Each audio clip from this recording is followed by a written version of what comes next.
festeggiamenti della parrocchia Badiola di via San Girolamo in onore di San Michele Arcangelo si sono conclusi.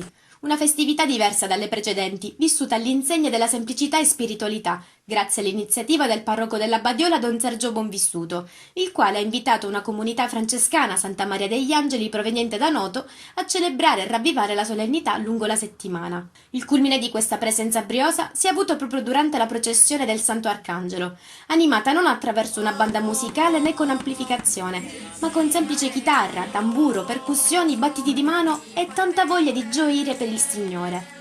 Una processione poco ortodossa mai vista finora per le vie del centro storico e che ha colpito positivamente parrocchiani e passanti che si sono lasciati travolgere dall'allegria, ballando e cantando per l'intero tragitto.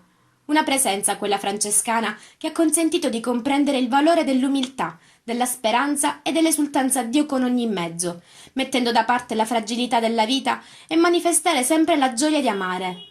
Non sono mancati inoltre gli appuntamenti ludici per vivacizzare le sere della festività con banchetti di quartiere, antichi giochi come quello dell'Antinna e la domenica mattina il raduno di oltre 100 vespe lungo la via San Girolamo. Sacro e profano che insieme si fondono per creare una maggiore sinergia tra cittadini e ridare vita al centro storico.